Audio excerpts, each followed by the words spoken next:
Great, thank you. That means yes. Yeah, that means yes. All right, welcome everybody to the February 19th Caroline Town Board meeting. And I'll start the meeting with the pledge to the flag.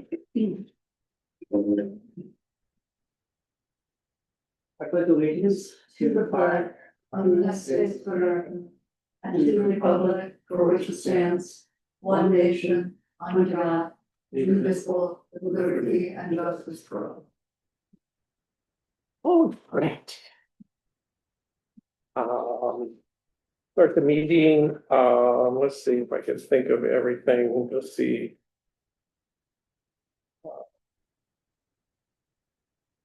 I do want to add something to the agenda. I sent you a resolution for the design and cost estimate work for the South Hill Recreation Trail extension, and also it was today that I forwarded the advertisement for bids for the town hall project that Jennifer sent us a couple days ago. So I am going to offer a resolution to approve that, because it is just the like 1 or 2 page posting of the bid, of the opportunity to bid. So I did have time to look it over before the meeting. So I think that's all. Okay. I'll start with my report, and maybe that'll remind me of something else. So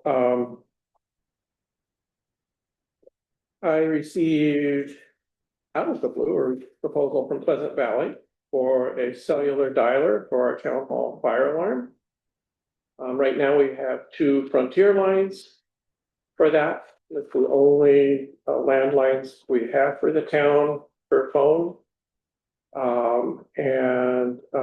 That costs us about $282 a month, which is $3,384 a year. And if I read his proposal right, the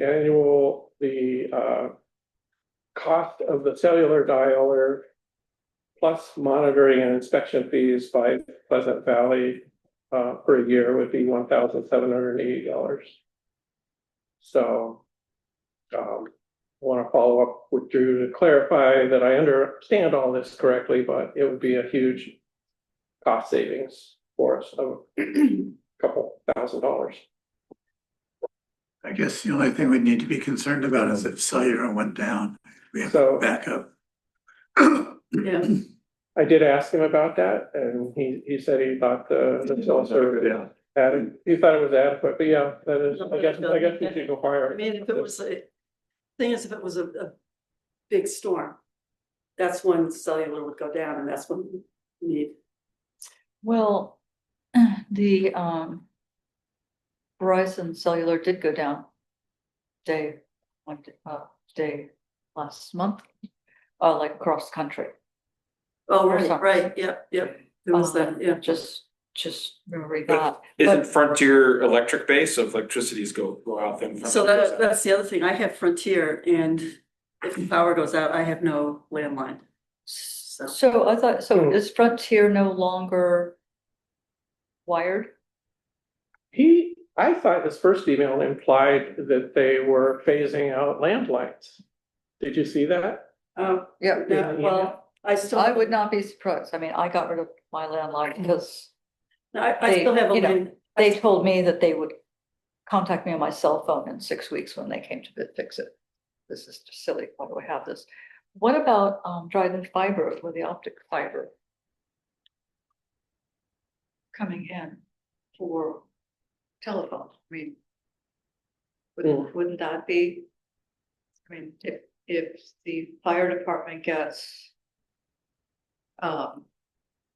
optic fiber, then they would have could have a phone through optic fiber. It's different. There's a separate service. Phone service is a separate service. Do we need a separate service? Well, We need so phone service. that's what I don't know. Yeah, I mean, so our current provider is Frontier. But this is just for the fire alarm. We're just talking about the fire alarm. just with fire. Okay. Oh, this is fire alarm. Oh, Fire not- alarm. Okay. No, I we think have, regarding electricity and Our- power outages, it's probably The same. wash, Yeah. it's probably the same, right, so. right, Just thought I'd bring it, just to inquire, that's all. yeah, Okay. some good questions Yeah. to ask them. Cause I mean, I've had Frontier for a long time for my landline, and it was when I had my recent cell service added to it. They said I could no. Mhm.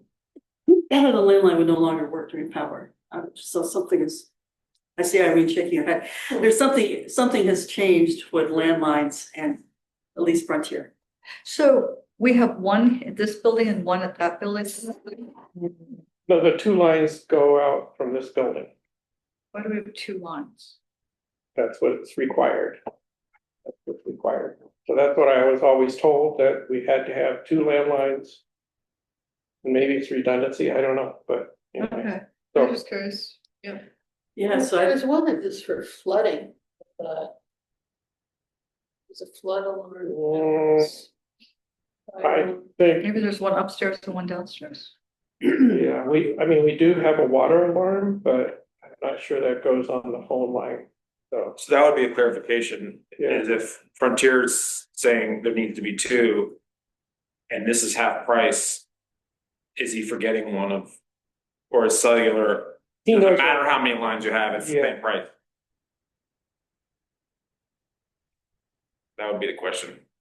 if what now, if, Well, if you're saying that the $3,384 is two lines for Frontier, you, and the annual is half the price, but it doesn't say if it's one or two or four or five lines, Oh. you should ask. yeah, I mean, he knows how many lines we have, so I asked him what the annual cost would be. So that's what he gave me for what we have. Anyway, I can follow up about this with. I Like get a it about, no-brainer if it's half price and You know. all the same. yeah, if it's all the same, I guess we just wanna make sure. I mean, I thought it was interesting that they offer this service. I thought. So, yeah, so going back to the Brook greenhouse days, he was telling me at the time that we can do this with cellular.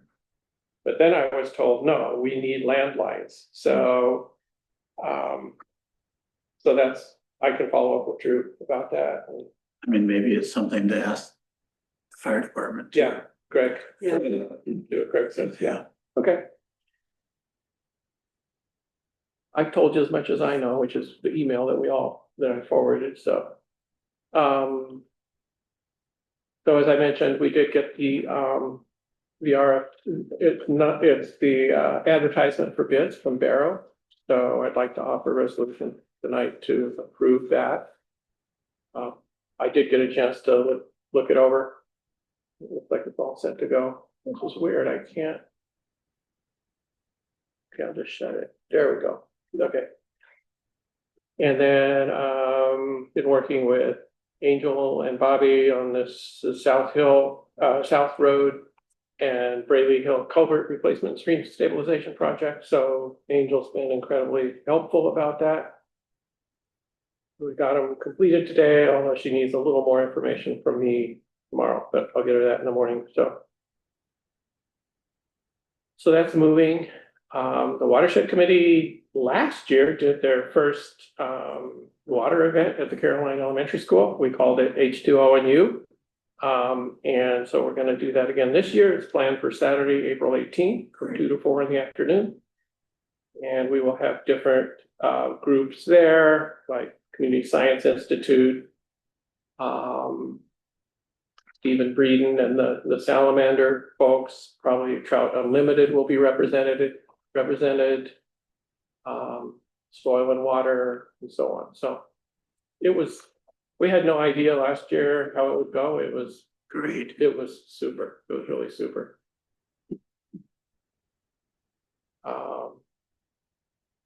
And along with a couple others of you, I attended the New York Association of Towns meeting this past week. It was pretty cool. Nice to be down there. I'm getting familiar with the Times Square. And that I noticed, I just bumbled into it, actually, it was one of the last sessions was on climate smart communities certification. It was a presentation by a woman who was a Cornell graduate from the town of Hempstead. And they've done all kinds of crazy things and they're getting recertified bronze. So I'm like, no way we're ever gonna do silver. It's crazy. They had so much, they had like hydrogen fuel cell and stuff, but I did notice they had a little palm card there. I think so the session was held by the DEC. So they have a little palm card there. Here's the palm card, which I thought was kind of cool. So you might see some familiar faces in there.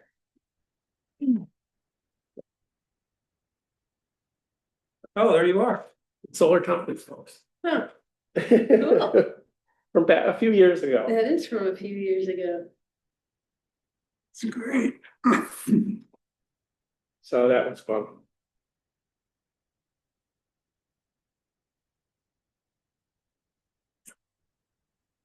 And just to mention it, because you're talking about it, Yeah. Mike and I are trying to organize a meeting to get that going again, but That's it's awesome. been slow to try to get everyone in the same room. Yeah, and I saw the Climate Smart Communities person sent an email today with some times. So, yeah, so, And I probably won't respond because I'm the one that has the most flexibility. I think it's Mike and you that yeah, at the least. So it's Mike. I'm totally flexible. So- Good. Oh, I told him that, but we'll see. yeah, okay. Good, that's great, that's great. And then I took a walk. And I bumbled into the Highline Park Oh, that, Trail. Have you been there? yeah, It's really, really cool. it's really cool. I haven't been on it, but I I couldn't read about believe it it. a lot. This is awesome. So that was a fun discovery.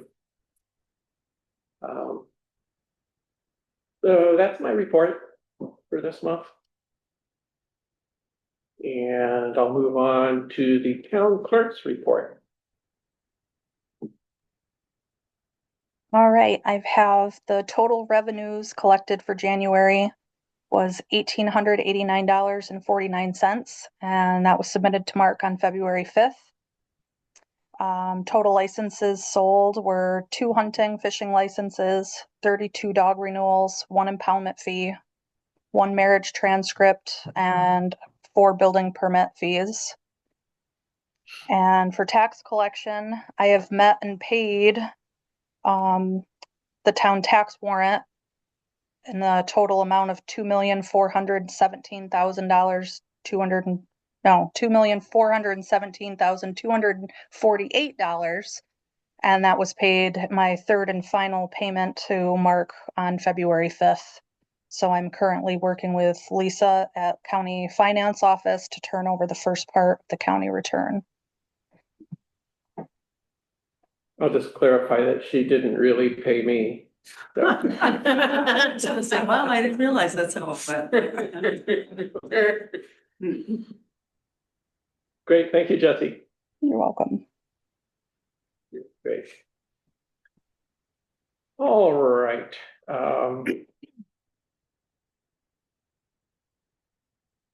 I think the week before we took off for the Association of Towns, Bob Ray, our code officer, sent us a report. So I don't know if anybody had any comments for him or anything, but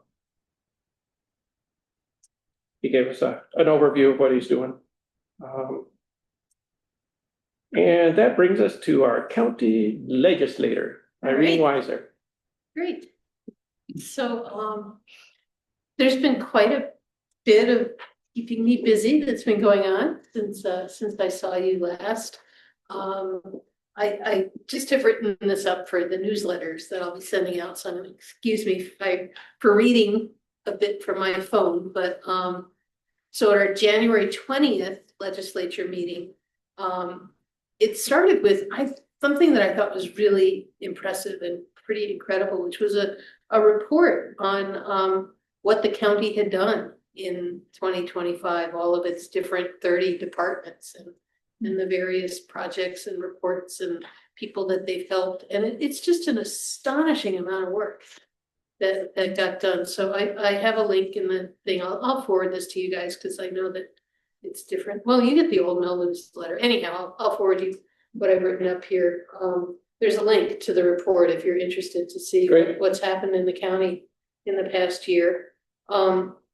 We also passed a resolution urging the DEC to, in regards to the Lansing data center, to not, or I guess really officially it's the power plant property still, to not allow them to go forward with a renewal of their water permit, but instead that it needs to be a new review of a new, it's a new use, a new source. So we'll see if that makes any impact at all. I'm not holding my breath, unfortunately. But it's, the county, it doesn't have land use authority, so there's not a lot of grab bars for us to help do anything that I know most people want to see done. And then at the February meeting, we got a report from the planning department on the housing trends, looking since I think this look back was from 2017 till now. Yeah, so 9 years of what's happened in the housing market. And there have been some initiatives to try and promote development of more housing, and there have been some new things built. I think we certainly can see a lot of that as we drive into town. But it hasn't kept a pace with the need, and certainly not in the realm of affordable housing or workforce housing or the kinds of housing that's needed. But it was a good report for benchmarking where we are, and now they use that as a baseline going forward to go back and look at what worked, what are the kinds of programmatic efforts that helped, and what needs to be done, and develop a new plan and track how that works out. So so that was a part of what happened. Does housing count apartments and Yeah, things like yeah, that? yeah. Because I mean, like in downtown Ithaca, it seems like so much has been and is being built. Yeah, but it's not affordable. Yeah. It's not Right. not affordable stuff. Yeah. So, yeah, that's, just, I don't know what it's doing, but it just seems odd that so much high price housing is going up that looks empty. So, Some of it has to do with what it costs to build downtown.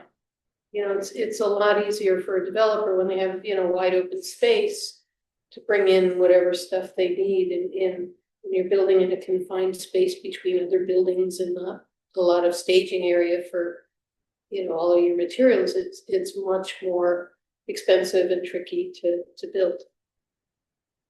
And, and as you've seen with the giant cranes, we never see that kind of building happen out here. All of those are more costly too. So it's much more expensive to build downtown. And then the sort of funding assistance available for affordable housing is very complicated to piece together. It's really a jigsaw puzzle of different funding sources and balancing different things. There's something, I don't know if Caroline participates at all. There's something called the some sort of housing development fund that largely is funded through the city, the county, and Cornell, and especially from builders who build stuff without providing affordable units, are required to pay into this fund. And that fund can then be used to leverage getting other grants and other support to build other affordable housing. I think Dryden is paying in at this point, and maybe Ulysses or Trumansburg as well, to the county's, I think it's just called the Affordable Housing Development. And anyhow, if you pay in, then it means that if you want to try and build affordable housing out here, then, you know, some of the money that had been put into the fund can then be used to leverage getting other funding to help support building affordable housing out here. So it's, you know, I can get you more information if you look like you're a little bit interested. It helps to have public water if you're gonna do a substantial affordable housing build. Right, You know, that severely limits what, in terms of density, what can happen out Yeah, here. we are certainly limited in terms of density, what we can do, but, you know, we do have quite a lot of groundwater from the 6 Mile Creek watershed, you know. The Boyceville development is a case in point. It's not affordable, but it, you know, it can be done to build, you know, a cluster of units. I thought they had problems with their water, Yeah. so the water's really an issue there as far as I know. In the early section on, my understanding, on the west side. Huh. I've had calls from people asking if the town board can do something because the water goes dark brown at times. Okay. And then I've heard that people that live nearby had problems with their wells after the units were put up. Huh. So, So is that affordable housing money, is that used to offset the cost of construction? Or is it somehow transferred to people who It's would used to, buy I it? mean, it's used to actually just, you know, how a lot of grants require that, you know, there be some municipal percentage, so it's used to help leverage getting the grants. You know, how a lot of grants require that there be some money put in from the municipality. Hmm. You know, Okay, so, you know, it can be used for those sorts of things. I'm not super conversant in everything that's involved in doing affordable housing.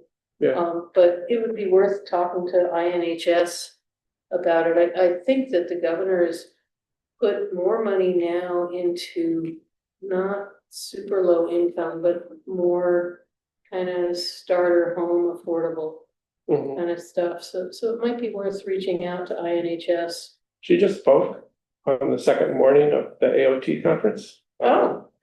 She was amazing, and she drummed affordable housing. Hmm? She spoke about supporting affordable housing and that we're gonna get it done. Yeah. So Who spoke? The governor? Yeah. Kathy Hochul. Oh, okay. Yeah. Because, Kate De La Garza here is pretty phenomenal too. And INHS is doing stuff not just in Ithaca, but really, I think they're in like 6 or 8 counties now that they work, helping build affordable stuff. So, you know, it's worth looking into. And they may say, and Kate prefers they pronouns. That's why I kept saying they when you were saying she. I didn't realize you were talking about the governor. I thought you were talking about Kate De La Garza from Tompkins County.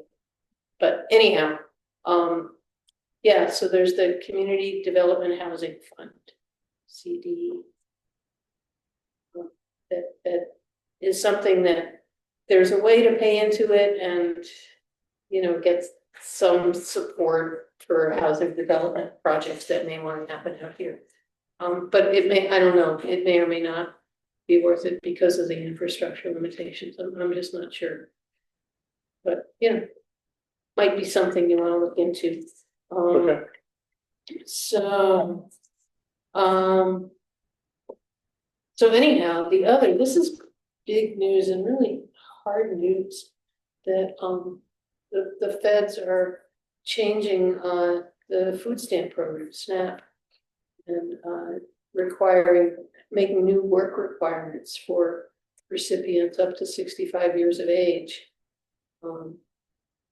To require that you work is essentially, I think it's 20 hours a week for 80 hours a month in order to qualify for SNAP benefits.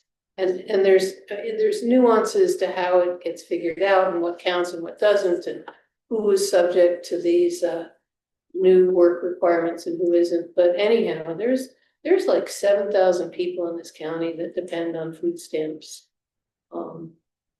And you know, a significant portion of them will be impacted by this change. And so it's also put a lot of pressure on the county's Department of Social Services, because they now have to do outreach to these 7,000 people. It's like 4,500 families, to let them know there's new requirements and come in and let's figure out what you're required to do and let's get you up to speed.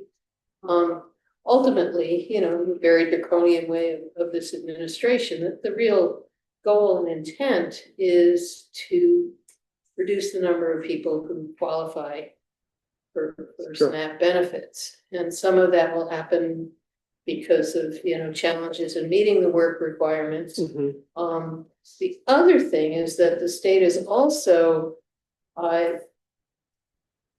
be penalized. There's like an error rate that, that you get penalized for the error rate of your filings. And what I can't recite the details of it, but there's inevitable things that count as an error just because of time lags and when somebody applies and when they get back to you, when you get the paperwork filed, and if it's all not, lined up time-wise, then it counts as an error. So they're anticipating that there will be a 15% error rate for the state. And that then results in reductions. And it's a statewide, they don't look at individual municipalities or counties. But so anyhow, it results in the reduction of the amount of money that's sent to the state to do, to provide SNAP benefits. And so, So if Thomas County doesn't have it, has a 0 error rate, we get penalized from. yeah, from the state. it's because of the whole state, what happens with the whole state. So anticipating, I think it's roughly around $2 million decrease in funding to the county for provision of SNAP benefits. So is the county looking to hire even temporarily more social workers to do some more outreach to? They are coordinating and managing the outreach pretty well. They've, had to shift. I don't know whether they've hired temporary help or not, but they do feel like they're managing the outreach part of it well, partly just by reapportioning what people focus their time and work on right now. But I think, so there's one piece of just, the work requirements that people are, and there's some stuff that counts as work, attending classes or looking for jobs and getting rejected, or, there's But you have various things. File it, right? Yeah, people have to file it and keep filing What it. about caregiving? It's a good question. Don't know. So anyhow, people should contact their caseworkers at DSS about that. And just figure out what's gonna happen for their situations. And, certainly gonna be a lot of pressure on the governor to help make up the funding gap that all of our departments are gonna see based, and this is an estimate of a 15% error rate. So we'll see what happens. Yeah. That sucks. Yeah, and it's at a time when, so when some of the other stuff they had talked about at the most recent meeting, which was just a couple of days ago, was the NYSEG rate increases and what's happening there. And, it's Where's that? NYSEG's Oh. proposed rate increases. And, the county has been in fighting to oppose those. I've been in as a registered party trying to oppose them. Josh Riley is involved trying to oppose it. It's not gonna be anywhere as close to what the company is asking for. They've been asking for, I think it's like 35% increase on electric and 39% increase on gas. After they got that last year. Well, they've been getting rate increases, So anyhow, they're not gonna get that much of an increase, but they are gonna get something. And I think, I don't know if it's possible, but I think it would be good if they could be clear somehow, that this is because it was the big beautiful bill, right? These changes were made. Not for the NICEAG stuff. No, not for the nice. SNAP, For the yeah. SNAP. Yeah, It would be good if that was clear to the families. I can make that edit since I haven't put the newsletter update out yet. Thank you. Gladly do that. So anyhow, there's that going on with NICEAG and it had been that housing affordability, as a general thing, finding houses and being able to pay your rent were the biggest challenges that people face. It now paying utility bills right up there. There's, millions of people across the state or within the NICEAG service territory, it's about 40% of NICEAG customers right now are in arrears on the bills. I mean, it's just crazy. It's just crazy. It's not surprising. Yeah, it's not at all. And I applied for that new state supported, Yeah, whatever it's called, Eve, EEP. Eve. And as far as I can tell, I had clicked in this last bill and it looks like it was 80 cents. So it's not a big impact. I'm hoping it'll be bigger than, Okay, maybe that was. it's supposed to time. take up to two paid times. But does it increase? But it seems like it I don't came know. in and that's what it is and that's what it Because is. I talked to someone when I was applying, I was like, so how much is this gonna be? Is it gonna be like $5? And they're like, oh, no, it'll be substantial. So I'm hoping it's more than 80 cents. Let's hope it's more than 80 cents. Yeah.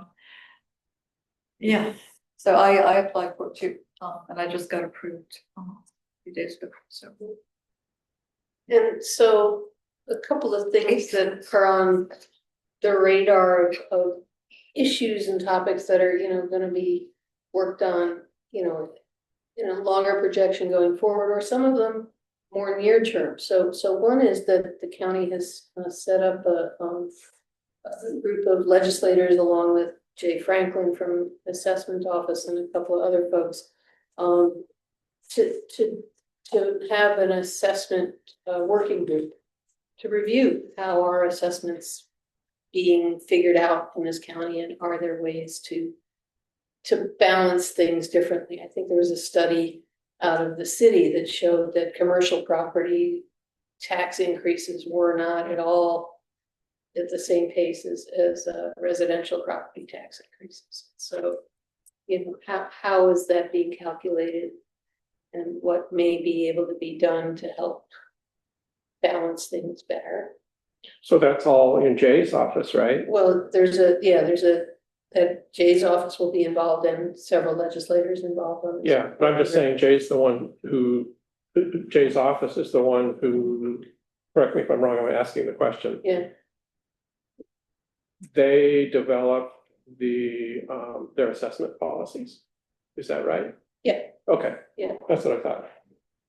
Yeah. Yeah, but I know he does it on, comparables, recent sales and things like that, so.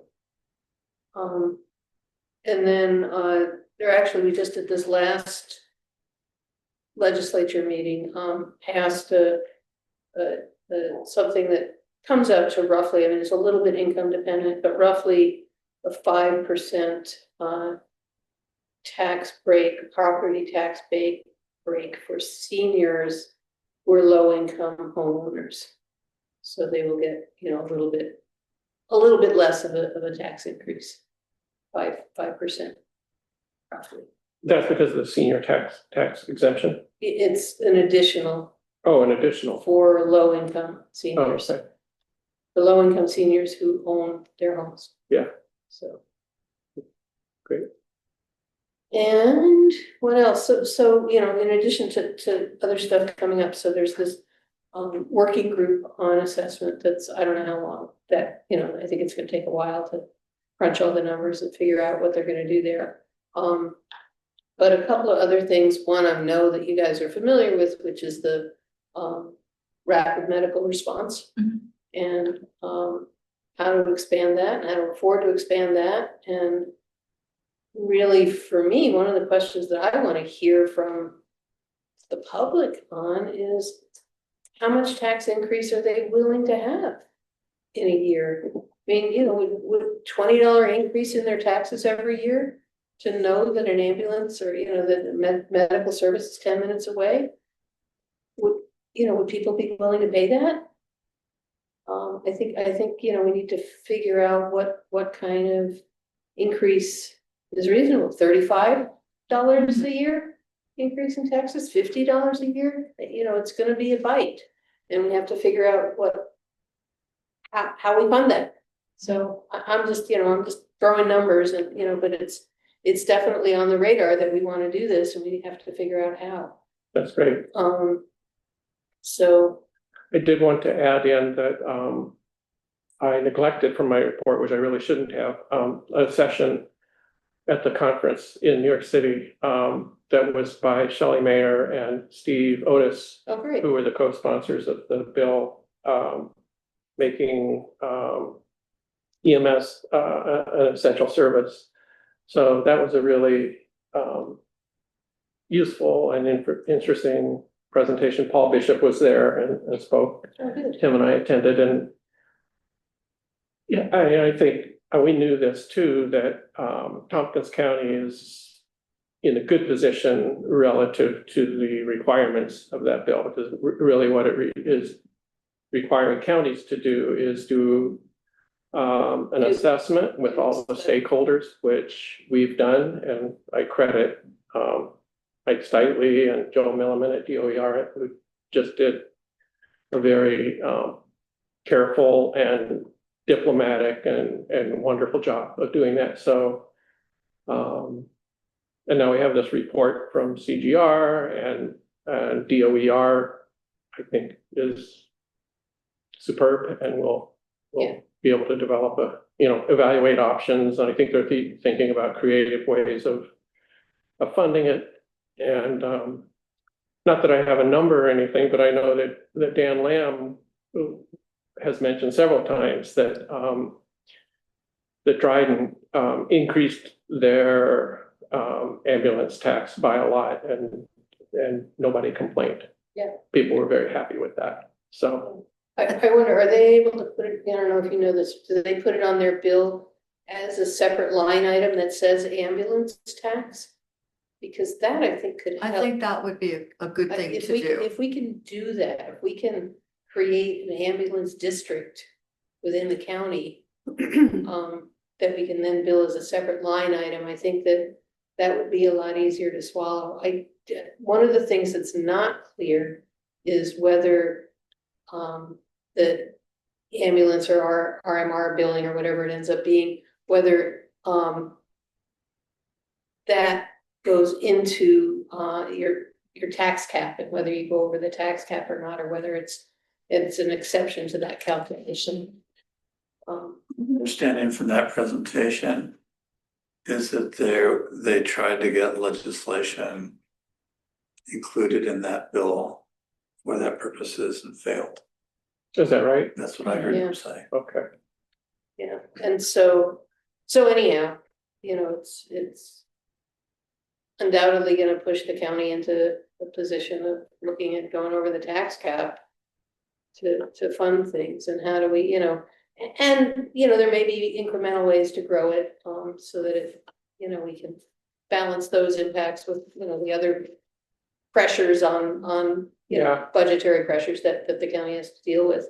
Yeah. I know, I just say in regard to that, and I made this point to Dan a couple of times, that, you know, I understand, and, you know, you've been on the board and we're always trying to stay under the tax cap, but I've always felt like if there's a service that the community needs, that's a new service, then I'm ready to go over the tax cap. Yeah. And I think that this is a new service that hasn't been provided before, and people want it, people need it. Now the state's recognized it as an essential service, and, you The know, problem is the state hasn't put any money to it. but, you know, I was talking to my daughter, it was last fall, but I was talking about how, you know, that we're hoping this bill is signed that makes EMS an essential service, and she said, it's not.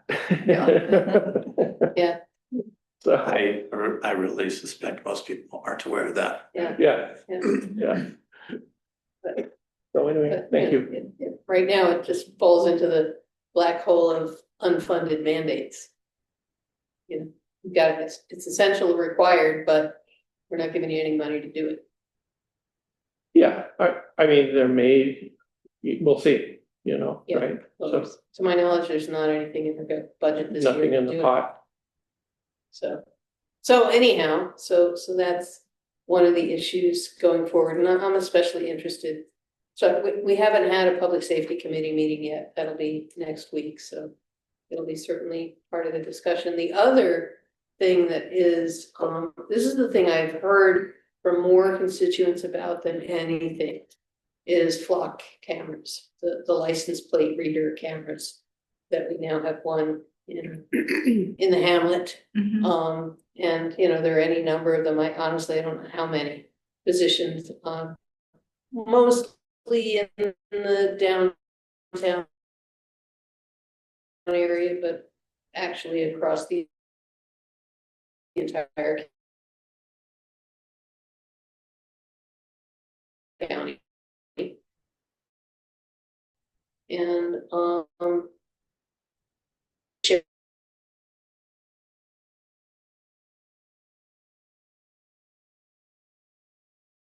sheriff, provide evidence that's need to, you know, to prosecute crimes and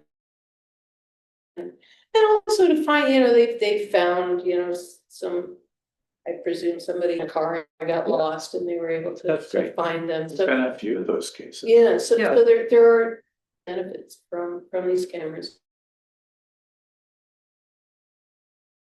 On the other hand, there are how this data could potentially be used.